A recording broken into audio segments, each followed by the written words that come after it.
Hi everyone and welcome back to the channel. So in this short video I'd like to show you some of the DIY products and hand tools that I've picked up at my local Aldi supermarket. So here is a Workzone miter box and saw, 2-compartment handle, ergonomic and non-slip. So it's got a rubberized handle on it. And I wanted to buy this to replace one that I've had for years. Here it is, the one I've had for about 8 years or probably even longer. So it's a bit dull now, so this one should be a good replacement. Here is the miter box. It comes with these 2 pins. They're like a type of cam, and they help to hold the piece of wood in position, because one side of the cylinder is offset to the pin underneath.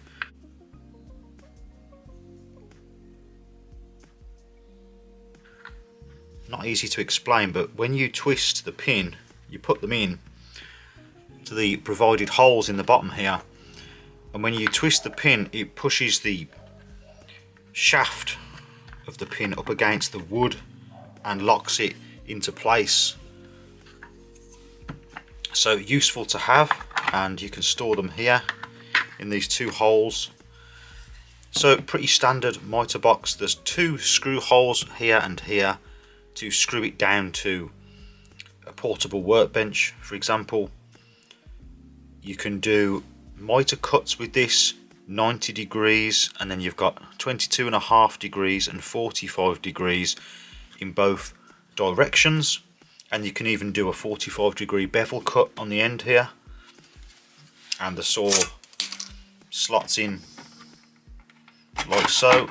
There's the bevel. Here's 90. And then 22.5 and 45. And the base of this has like a kind of lip on it. And I guess that is so that you can hook it over the end of the bench to keep it in place while you're using it, if it's not screwed down to anything. So if you see, when I put it to the end of the bench, it will hook over and it stays firm. The only downside to that is that if you want to use it straight on a flat surface, it's not flat, because this lip is jutting out at the bottom here, as you can see. But if you use this on a portable workbench, or if you use this on your normal bench, just make sure that it's on the end of the bench so that it's hooked over, and then it will sit nice and flat.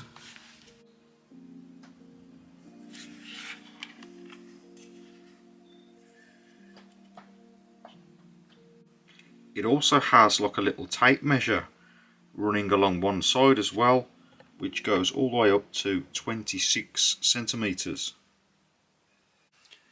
Here is the miter saw. It's a 11 TPI. Nice looking teeth.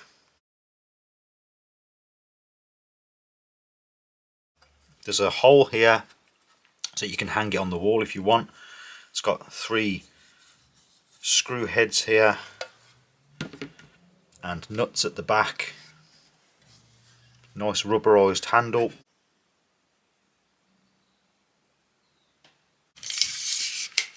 Blade length is around 35 centimeters or just under 14 inches.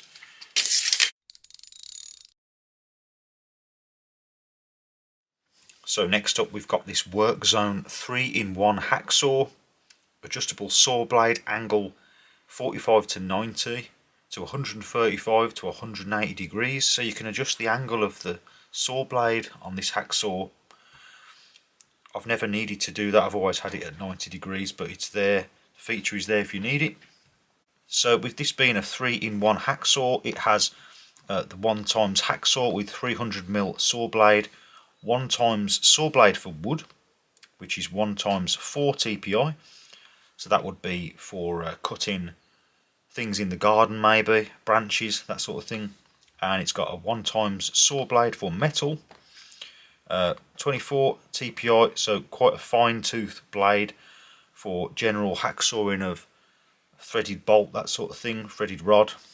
And then 1x saw blade for metal, 1x 18 TPI, so there's a blade that's a little bit more coarse for other types of metal work.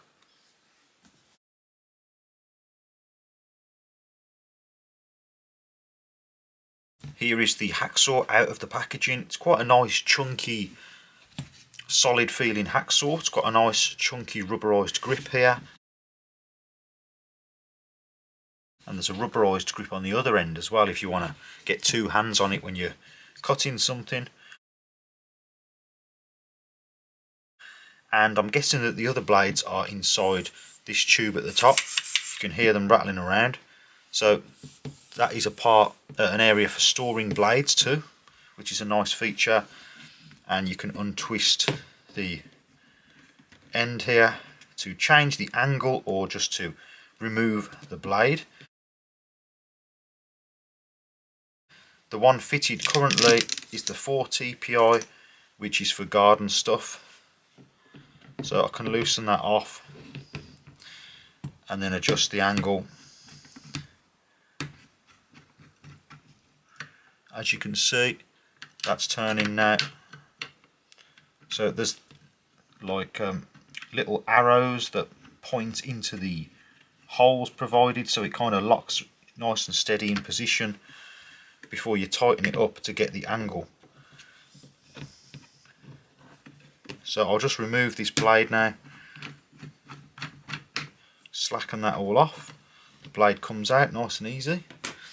And then to access the blades at the top, there's a push button here, and it comes apart, and here are the other two blades. Just to quickly demonstrate, I'm going to add the 24 TPI blade on. This area here, there's some tension on it, so you can pull this in and out like so. Hook it on here and then just add a bit of tension, making sure that this is in the position you want, 90 or 45, one way or the other. I've got this at 90 and I'm just going to tighten it up nicely now so it's nice and snug. That should do it. That's now nice and tight and ready to use. And if you want, you can add the other blades back into this hollow tube here for storage.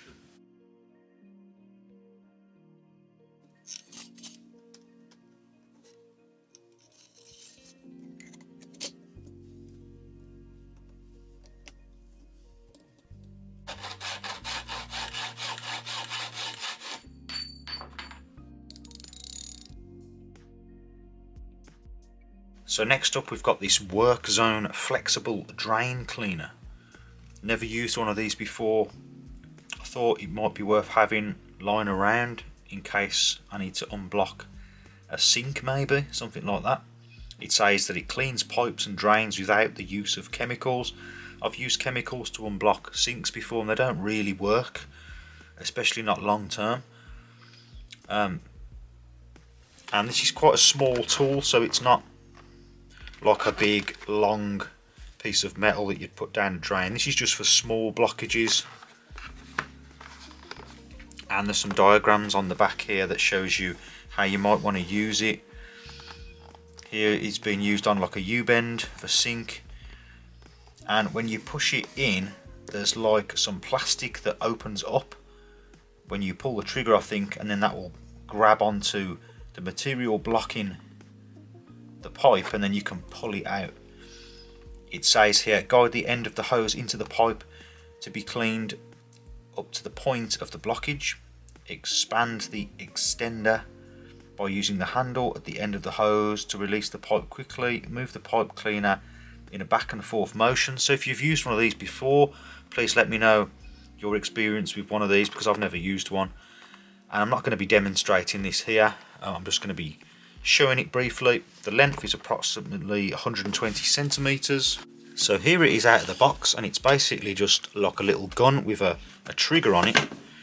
And when this is down inside the pipe, there's a metal bit that's flexible to sort of get it through a lot of the gunk, I'm guessing. And then this part here when you pump this, you can see how it expands outward.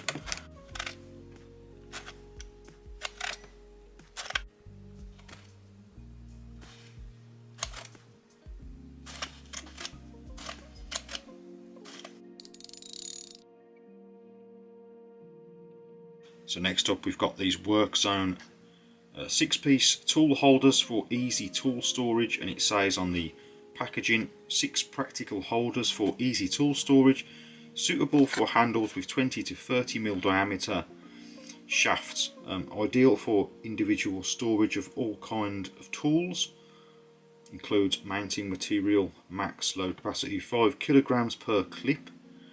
And here are the clips.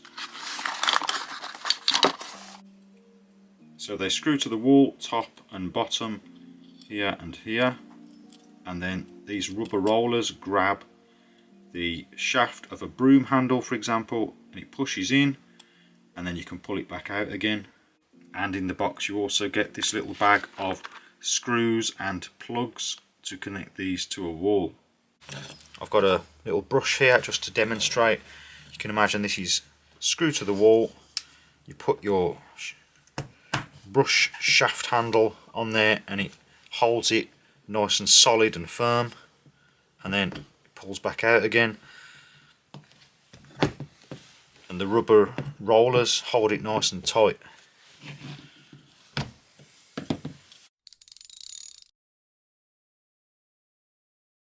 Here is a box of Workzone chipboard screws. This is 600 pieces, 4 by 30 mm, so 30 mm length by 4 mm shaft, fully threaded screws, flat head with double cone hardened yellow zinc plated and waxed. So useful screws to have around the home. There was different sizes, I just picked up this size because I need it. And they come in quite a nice plastic case as well. And here are the screws.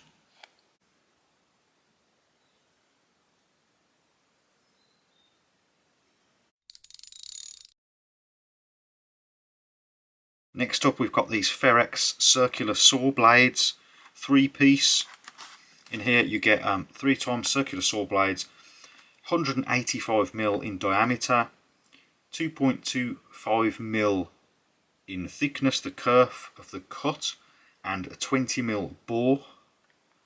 And you get a 24 tooth, a 48 tooth and a 52 tooth. HW YG8 carbide teeth, ATB style, alternating top bevel with anti-kickback designed, body #50 steel, and the bore is 20 mm. So I've used these before, really cheap, probably the cheapest blades on the market in the UK. Maybe I'm wrong, but I think these are probably the cheapest for 3 circular saw blades. But I buy these to use in a miter saw. One of my miter saws actually takes 185 mm blades, so I use it in that, and it happens to be a 20 mm bore as well. So really good if you've got a miter saw these fit into, but not very often.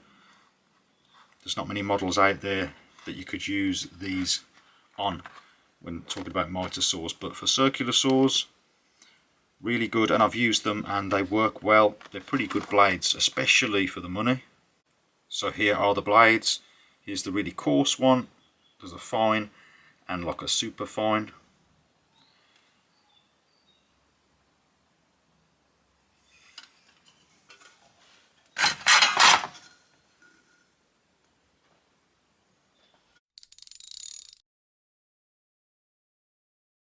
So I also bought this Workzone LED floodlight. It's a 15 watt floodlight and it has an SMD LED chip. Not sure what that means. I just know it's an LED floodlight. 1500 lumen in brightness.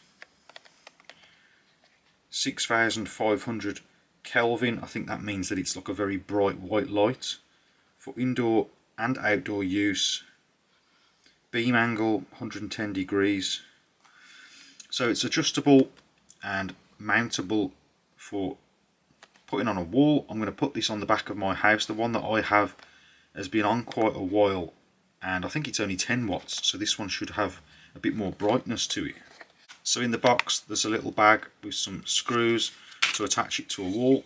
Here is the light, and it came in white as well. I picked the grey body, but you can also get it in white. There's the LEDs in there. Quite a small compact little light. Here's the bracket at the back. So it's got this V shape, I'm guessing, so you could mount it on a post maybe. Rather than it just being flat, you could sort of put the post in here and mount it that way. Or you can just mount it straight to the wall here. There's a bit of a heat sink at the back here.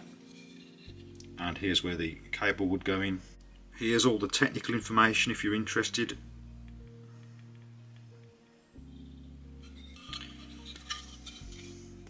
But first impressions for the money, seems like a nice little well-made compact floodlight. As you can see, you can adjust the angle. It's set nice and tight, but you can adjust it with the screws here to get it how you want it on the wall.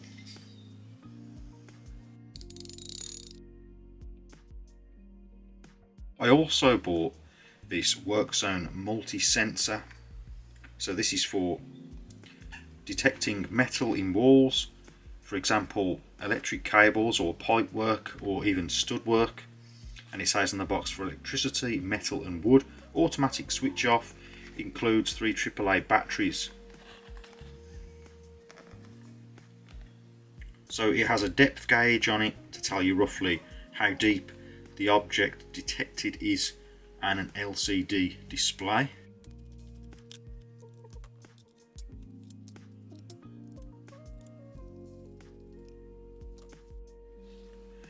So here is the device. To turn it on, just press the on button, and then before using this you want to calibrate it. So there's like a calibration button here. You hold it up against a surface that you think, say for example a wall, and you want to detect some cables or pipes. Hold it up to an area of wall where you know there isn't anything there, it's just standard wall. Hold it flat against the wall, press and hold this button down. When you get them 2 beeps, it's calibrated to whatever surface you're using it on. And I've got this set to stud, but you might want to set it to metal or otherwise, depending on what you're looking for. But then once you've got that double beep calibration, you can continue to move around, then holding that button on the side there until you detect something. I'm not in the house at the moment, so I can't demonstrate it, but it's quite a simple device, and it comes with some quite good instructions as well. But a nice basic tool that you need around the home for DIY, especially if you're going to drill a lot of holes in the wall. You don't want to be hitting a pipe. That'll cost you a lot more to fix than the cost of this device. Okay, so that's about it then for this video. So there you have it, some real bargain DIY products and hand tools. So why not go and have a look for them at your local Aldi supermarket. And if you did find this video useful, please remember to like and also consider subscribing for more DIY related videos. And as always, thank you very much for watching, and I'll see you next time.